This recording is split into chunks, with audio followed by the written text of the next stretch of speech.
Viktor Patsayev, Soyuz 11. Research engineer Viktor Patsayev was returning to Earth as a hero on June 30, 1971, after spending 23 days aboard Salyut 11, humanity's first operational space station. The 38-year-old civilian engineer had conducted groundbreaking astronomical observations that proved humans could live and work in space for extended periods. As the mission's research specialist, Patsayev wore biomedical sensors that provided valuable data about human adaptation to spaceflight. The crew had exceeded all mission objectives during their record-breaking stay, conducting dozens of scientific experiments and establishing new duration records for human spaceflight. Their daily communications with ground control had been upbeat and professional throughout the mission. After completing their successful mission, the three cosmonauts sealed the hatches and prepared for their journey home. At 170 kilometers altitude, explosive bolts fired to separate modules during re-entry, but multiple charges detonated simultaneously instead of sequentially. The massive shock jarred loose a pressure equalization valve that opened in the vacuum of space rather than at its intended 4-kilometer altitude.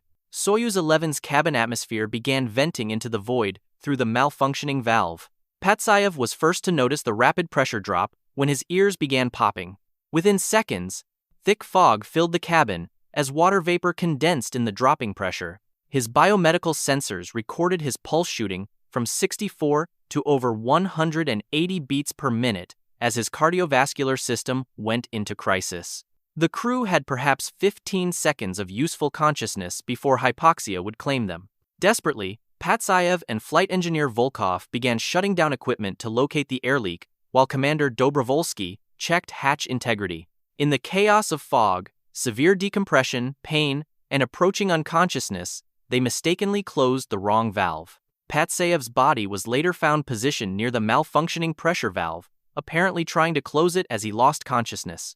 After 112 seconds, the cabin had completely depressurized, making them the only humans to die in the vacuum of space itself.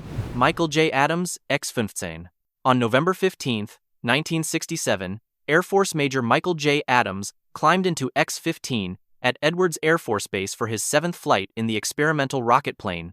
The 37-year-old test pilot was being considered for NASA's Astronaut Corps and was known for his exceptional skills flying high-performance aircraft. The X-15 program explored the boundary between atmospheric flight and spaceflight, reaching altitudes where conventional aircraft couldn't operate.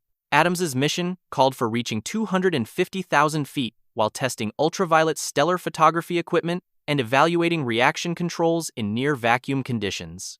The flight plan seemed routine by X-15 standards, with Adams having successfully completed 6 previous flights. He was considered one of the program's most skilled pilots, known for calm professionalism and technical expertise. Released from a B-52 bomber at 45,000 feet, Adams ignited the XLR-99 rocket engine, producing 57,000 pounds of thrust. The aircraft accelerated to over 3,800 miles per hour as it climbed steeply through the atmosphere. Reaching 266,000 feet, Adams officially entered space and became the 56th pilot to earn astronaut wings. However, the aircraft's adaptive flight control system malfunctioned during the high-altitude phase. The X-15 began an inadvertent yaw motion that Adams initially didn't recognize because the thin atmosphere provided no aerodynamic feedback. As the aircraft descended, the yaw became more pronounced, causing it to enter a dangerous spin. Adams attempted corrections using conventional flight controls, but at such altitude and speed, they were ineffective. Ground controllers tracked the erratic flight path on radar, but communications were intermittent due to plasma surrounding the hypersonic vehicle. At 65,000 feet, while traveling Mach 3.5, the X-15 encountered aerodynamic forces exceeding structural limits. Flying sideways at over 3,000 miles per hour, the aircraft disintegrated under extreme loads. Adams, subjected to forces exceeding 15 grams, likely lost consciousness before the final breakup. He became the first person to earn astronaut wings posthumously. Rick Husband, Columbia. On January 16, 2003, Space Shuttle Columbia Commander Rick Husband launched from Kennedy Space Center for a 16-day research mission, unaware that foam debris had just doomed his crew. The 45-year-old Air Force test pilot was leading his second space mission, with 6 crewmates conducting over 80 scientific experiments. 81 seconds after launch, a 1.67-pound foam chunk struck Columbia's left wing at over 500 miles per hour. The foam impact punched a 610-inch hole through reinforced carbon panels, protecting the wing's leading edge. Engineers reviewed camera footage but concluded the strike posed no significant threat based on previous minor foam impacts. When teams requested satellite images to assess wing damage, program managers denied the request, stating nothing could be done even if damage was found. 7 days into the mission, husband received an email dismissing foam impact concerns. His cheerful reply, "Thanks a million," would be among his final communications about the incident that had sealed their fate. For 9 more days, the crew conducted research with no knowledge their spacecraft was fatally damaged. On February 1st, Columbia began re-entry over the Pacific, following standard landing procedures. Initially, everything appeared normal, as the shuttle descended at over 17,000 miles per hour. However, superheated plasma began flowing through the wing hole as Columbia encountered a denser atmosphere. Temperature inside the wing structure reached over 2,500 degrees Fahrenheit, exceeding aluminum's melting point and causing structural failure. At 8:59 a.m. EST over Texas, at 207,000 feet, Columbia's left wing separated from the fuselage due to heat damage. The shuttle immediately became uncontrollable and broke apart under massive aerodynamic forces. Debris scattered across Texas and Louisiana as the crew compartment was destroyed. Husband, who had safely guided Columbia through 16 days in space, died from damage that occurred in the first 82 seconds of flight. Gus Grissom, Apollo 1. On January 27, 1967, veteran astronaut Gus Grissom entered Apollo 1's command module for what should have been a routine ground test. The 40-year-old Air Force pilot had survived 2 close calls, nearly drowning when his Mercury capsule sank, and a harrowing Gemini mission with thruster malfunctions. As commander of the first crewed Apollo mission, Grissom was conducting a plugs-out test with Ed White and Roger Chaffee. The command module was pressurized with pure oxygen at 16.7 pounds per square inch, creating an environment where the smallest spark could become devastating fire. NASA knew pure oxygen was dangerous, but considered it essential for lightweight life support systems required for lunar missions. At 6:31 and 4 seconds p.m., a voltage surge occurred in the wiring beneath Grissom's seat. The wiring had inadequate clearance from sharp metal edges, and repeated testing had worn away insulation. When bare wire contacted metal structure, it created an electrical arc in the pure oxygen atmosphere. 9 seconds later, flames erupted and spread rapidly across the cabin's left side. "Fire!" Grissom shouted, his voice cutting through communications with urgent clarity. The pure oxygen turned a small electrical fire into an inferno reaching over 2,500 degrees Fahrenheit in seconds. The command module's hatch was designed for space vacuum, not emergency escape. Opening inward, it required removing 16 bolts with a ratchet taking 90 seconds under ideal conditions. With flames consuming the cabin and internal pressure rising rapidly, the heavy hatch became impossible to open against 29 pounds per square inch pressure. Grissom removed his restraints and helped White operate the complex hatch system, but intense heat and toxic smoke made coordinated action impossible. At 6 hours, 31 minutes, and 19 seconds, extreme heat and pressure ruptured the module's inner wall, filling the cabin with flames and poisonous gases. Found beneath the hatch, Grissom had fought until the end to escape. The veteran who had twice cheated death in space died trapped in a spacecraft that never left the launch pad. Gregory Jarvis Challenger.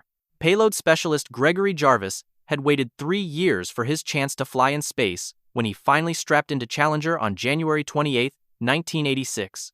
The 41-year-old Hughes aircraft engineer had been bumped from 2 previous shuttle missions to make room for other passengers, but finally secured his seat on STS-51 Leaders. His mission was to deploy and monitor communications satellites, representing the commercial side of America's space program. Jarvis had spent months training for microgravity experiments involving fluid dynamics and crystal growth, research that could revolutionize manufacturing processes. As a payload specialist, rather than career astronaut, he brought private industry expertise to NASA's missions. The engineer was excited to finally conduct his experiments after years of delays and mission reassignments. Like his 6 crewmates, Jarvis experienced normal acceleration during the first 73 seconds of flight as Challenger climbed toward orbit. The crew felt lateral acceleration as the right solid rocket booster pulled away from its attachment strut, but this lasted only seconds. Pilot Mike Smith's "uh-oh" was the last crew comment recorded before the external tank explosion. The crew compartment, made of reinforced aluminum, separated intact from the orbiter during the breakup. It traveled in a ballistic arc, reaching 65,000 feet, about 25 seconds after the explosion. Maximum acceleration during separation was between 1,220 times gravity, but dropped below 4 grams within 2 seconds. Within 10 seconds, the cabin was in free fall, with forces probably insufficient to cause major injury. At least some crew members were alive after the breakup, as personal egress air packs were activated for Smith and 2 others. Investigators found electrical switches on Smith's panel had been moved from launch positions, indicating conscious crew actions during the fall. The switches had lever locks requiring deliberate manipulation, suggesting attempts to restore power after cabin separation. Jarvis, who had waited 3 years for his space mission, fell conscious toward the Atlantic Ocean for 2 minutes and 45 seconds before impact claimed his life. Vladimir Komarov, Soyuz 1. Soviet test pilot Vladimir Komarov stepped aboard Soyuz 1 on April 23, 1967, carrying the weight of his nation's space ambitions. The veteran cosmonaut had already proven himself during the Voskhod 1 mission, becoming the first to command a multi-crew spacecraft. This inaugural Soyuz flight was designed to demonstrate complex orbital maneuvers that would showcase Soviet technological superiority over America's Apollo program. Disaster struck immediately after reaching orbit, when critical systems began failing one by one. The left solar panel refused to deploy, cutting electrical power in half and making spacecraft orientation nearly impossible. Ion sensors that controlled attitude became useless due to thruster exhaust interference, forcing Komarov into an 18-orbit struggle to manually stabilize his tumbling craft. Using only a periscope for visual guidance, the experienced pilot fought to maintain control as mission controllers debated whether to risk a dangerous emergency return. Against all odds, Komarov successfully executed a manual retrofire burn, something no cosmonaut had ever attempted before. He oriented his crippled spacecraft using visual references alone, then maintained that orientation through the critical engine firing on the dark side of Earth. The descent proceeded normally through the upper atmosphere, with modules separating cleanly as designed. However, a simple manufacturing error had already sealed Komarov's fate.